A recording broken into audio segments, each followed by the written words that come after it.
هنستكمل دلوقتي بارت 2.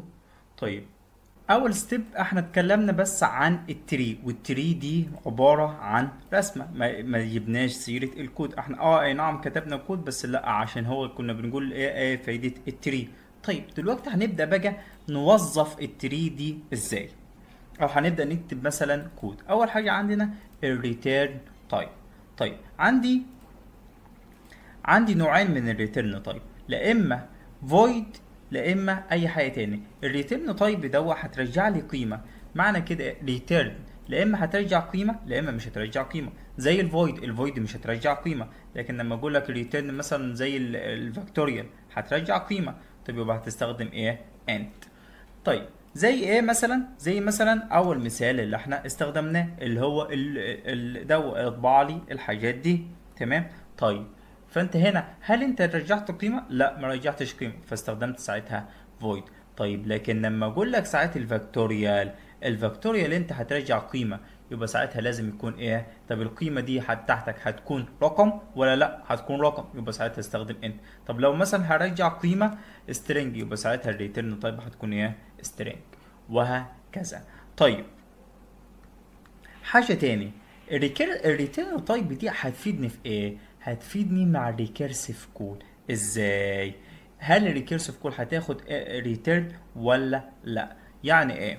يعني مثلا لما يكون عندي الانت دي، او الفويد لما جيت مع الريكيرسيف كول ما كتبتش معاها ايه؟ ريتيرن. تمام. لا، الريتيرن هنكتبها مره واحده بس مع ايه؟ مع البيس كيس. لكن مع الانت او اي حاجه تاني لازم اكتب مع الريكيرسيف كول ايه؟ ريتيرن. طب ودي اصلا شيء منطقي ليه؟ لان مثلا لما اقول له هنا مثلا ده الكود بيعمل ايه؟ ده بيجيب لي السمشن بتاع الارقام. طيب لما مثلا وصلت مثلا انت هتاخد ان مثلا باتنين، تمام، فايه اللي هيحصل هنا؟ فهتدخل الان باتنين. طيب مش بيس كيس، لا خلاص، فهتقول له ايه؟ ان زائد الريكيرجن بواحد. طيب فالريكيرجن بواحد دي ليها قيمة معينة، تمام. فلو انت ما خدتش القيمة دي، ما خزنتهاش في مكان معين، فهي هتبقى طايرة. تمام. فانت ممكن تخزنها مثلا، تقول له انت مثلا هنا الريزلت.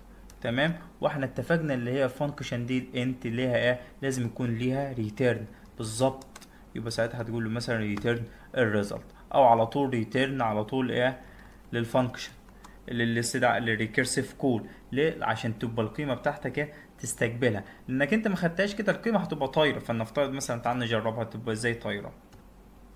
لما هنبدا هنا نشوف ايه هيحصل مع الفانكشن. هنا هندخل الان باتنين، هل انت بسكس؟ لا، يبقى ساعتها هيقول لي ايه؟ اللي هو اتنين زائد ريكيرجن ان ناقص واحد اللي هو بكام؟ بواحد. يبقى هيدخل هيولد لي ريكيرجن تاني جديده، هتستدعي ريكيرجن. مش دي هتستدعي ريكيرجن؟ يعني هتولد ريكيرجن جديده. فهتدخل الريكيرجن هنا ايه؟ ريكيرجن جديده بكام؟ بواحد. هل هي بسكس؟ لا، يبقى واحد زائد ريكيرجن تاني جديده بكام؟ بالظبط بصفر. هتدخل هنا بصفر، الصفر اللي جيتها هي بس كيس، يبقى معناها قلت لي ريتيرن هنا، يبقى هترجع لي قيمه، صح كده؟ يبقى هتبدا تاخد القيمه دي وترجع لها، يبقى الناتج الفانكشن دي بكام؟ بصفر بالظبط. يبقى هتقول لي واحد هنا زائد صفر هتساوي كام؟ واحد. طيب يبقى الفانكشن دي هل هي هترجع لي بواحد زي ما دي رجعت لي واحد؟ لا. ليه؟ لان دي كانها دي نفذت لي كده، هنا يعتبر هنا ستيتمنت عاديه اتنفذت وخلاص. لكن الفانكشن هل رجعت لي قيمه؟ لا، ما رجعتليش قيمه. يبقى كانها الفانكشن دي ولا لها اي 30 لازمه. طيب اما بقى لما نشوف بقى هنا لما نحط الريتن، ايه اللي هيحصل هنا؟ كنا احنا مشينا لحد هنا، كانت هنا هتبقى بكام؟ هنا مثلا اهو، هنا مثلا خلينا نكمل هنا. فكنا هنا هنقول له ايه؟ ريتيرن، صح كده؟ طيب يبقى ريتيرن واحد زائد صفر هتكون بكام؟ بواحد. يبقى ساعتها الفانكشن دي لا ليها قيمة، يبقى ساعتها هتروح بيها ايه؟ الفانكشن اللي جاب ليها اللي هي كانت ان باتنين زائد دي بواحد، يبقى هتساوي كام؟ بتلاتة. يبقى الناتج الفانكشن الاصليه بكام؟ بجيت بتلاتة. هو فعلا ال n سمشن n باتنين بكام؟ بتلاتة، وده المطلوب. دلوقتي هنتكلم عن ايه؟ عن البيس كيس.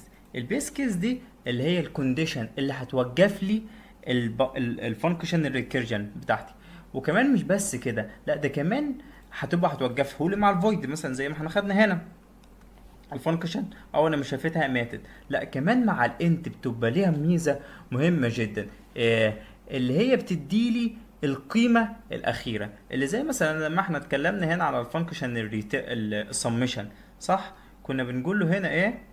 ريتيرن القيمه، تمام، بريتيرن. طيب هتفضل احنا خدنا البيس كيس بكام بتاعتك بصفر، واول لما انا هنا وصلت للبيس كيس، اول لما وصلت للبيس كيس يبقى ساعتها الفانكشن رجعت لي قيمه، وساعتها بدات اعوض لكل قيم. ليه؟ لان اصلا انا مش باخد قيمه من الفانكشن، مش باخد قيمه من الريكيرجن الا ايه؟ الا لما كل الاستدعاءات تخلص. اللي هو ازاي؟ اول لما الفانكشن بتوصل للبيس كيس بتاخد منها قيمه، ساعتها هاخد منها قيمه معينه، وبعد كده هرجع اعوض بيها في كل الفانكشن الاولى. طيب يبقى كده البيس كيس مهمتها اللي انا ايه؟ اخد منها قيمه لاي نوع تاني من انواع الفويد. طيب كمان البيس كيس عندك نوعين، ممكن تكون valid وممكن تكون invalid. اللي هو ازاي؟ مش انا مثلا هنا كنت قلت لك في المساله اللي احنا حليناها، اول لما توصل للصفر فخلاص ايه؟ اقف. ده عشان السمشن، والسمشن اللي هو المحايد الجمع فيها ايه؟ الصفر بالظبط. طيب لكن لما اكون مديك مساله زي دي، هقول لك خد فانكشن، تمام، وانت في اندكس واحد، تمام، وقدامك طريقين زي ما احنا كنا ماشيين في البدايه، يعني اللي احنا كنا بنقول اضرب لي في 10 او اضرب لي في 20. طيب انت دلوقتي في اندكسات، لا اما هتاخد الاندكس زائد واحد، لا اما هتاخد الاندكس زائد اتنين. نفس الكلام اللي حصل، هتقول له ريكيرجن هنا اندكس زائد واحد واندكس زائد اتنين. فمثلا لو كان عندك الان بتلاتة، فايه اللي هيحصل؟ مثلا تعال نكتبها اهو. جت فايدة التري، ادينا اهو هفكر في التري الاول، مش لازم اشوف الكود. انا خدت الان عندي بتلاتة، طيب وانا عندي الاندكس هبدأ بواحد، لا اما هزود عليه واحد لا اما هزود عليه اتنين. طيب والاتنين دي لا اما هزود عليها واحد هتبقى بتلاتة، لا اما هزود عليها اتنين هتبقى باربعة. فانت لما خدت الاربعة دي وصلت للاربعة، الاربعة عدت الاوريدي اللي هو الكام؟ اللي هو الان بتلاتة اهو. يبقى الاندكس بتاعك بيجي باربعة، عدت التلاتة، ساعتها دي invalid بيس كيس invalid. البيس كيس بتاعتك في انفاليد، عدت نقطة النهاية، فساعتها ملهاش لازمة. فانت ساعتها ريتيرن ايه؟ صفر. لا مش هاخد منها ناتج. دلوقتي وصلنا لاخر ستيب اللي هي الريكيرسيف كول، ودي اهم ستيب عندي يعتبر، او اصعب كمان ستيب. طيب بس اكيد لو عرفت ارسم تري اكيد هعرف اتعامل معاها كويس، ودي فايدة التري. طيب ايه هو ريكيرسيف كول؟ ده الجزء المسؤول عن تقسيم المسألة لأجزاء. طب يعني إيه؟ ازاي انا لما اخد المسألة اقسمها لأجزاء؟ الريكيرجن دي عبارة عن ايه؟ عبارة عن تكنيك بياخد البروبلم ويقسمها لأجزاء. انت اتعرضت لحاجة زي كده، اللي هو ازاي؟ في المسألة دي، المسألة بتاعت السمشن، انت خدت الان باتنين، صح؟ فبدأت تستدعي الريكيرسن وبدأت تستدعي لحد ما وصلت ايه؟ للبيس كيس. او انا وصلت للبيس كيس بدأت بقى ترجع. فمعنى كده ايه؟ معنى كده ان لما الان تبقى بصفر الناتج بتاعها ايه؟ بصفر. طيب معنى كده ايه؟ لما الان تبقى بواحد ادي الناتج بتاعها بواحد، من قبل ما اعرف الناتج اصلا بتاع الاتنين بكام.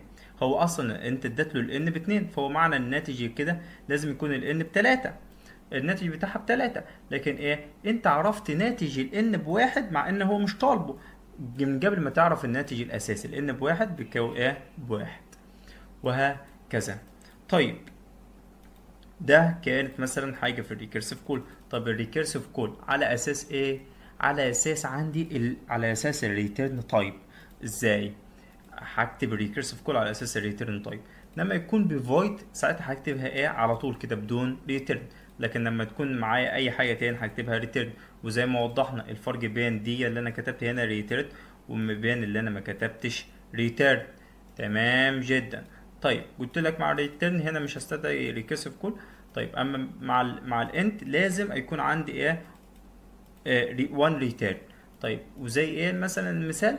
زي ما احنا المثال اللي احنا كتبناه ايه من بدري بتاع السمشن اللي هنا.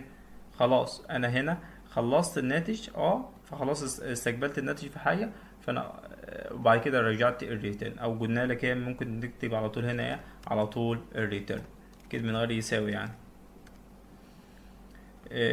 في الحالة دي أنا عندي one recursive call. طب إزاي أنا هتعامل لو عندي أكتر من recursive call؟ وطبعا أنت مضطر إنك أنت تستخدم بس one return.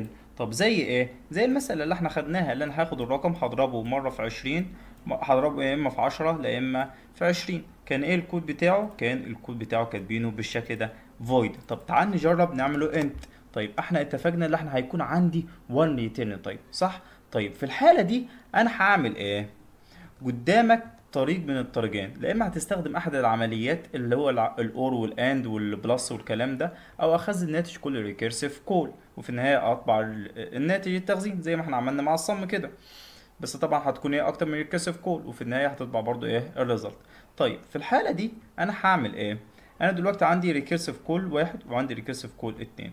يبقى هقول له هقول له return ريكيرسيف كل الاولانيه، والتانيه اعمل لها خدها واعمل لها اور.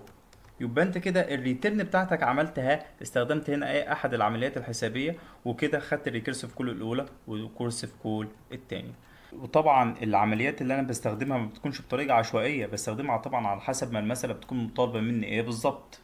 بس كده. واخر هنتايه اللي احنا قلناها برضو، اللي هو احنا مش بناخد اي قيمه انا لما بوصل لحد البيس كيس، زي ما احنا جربنا هنا. اول ما بدات اوصل للبيسكس ساعتها باجي عرفت كل ناتج كل فانكشن. الفانكشن دي عرفت نتيجها بكام، والفانكشن دي عرفت نتيجها بكام، والفانكشن الاصل عرفت نتيجها بكام. بس كده وبالتوفيق.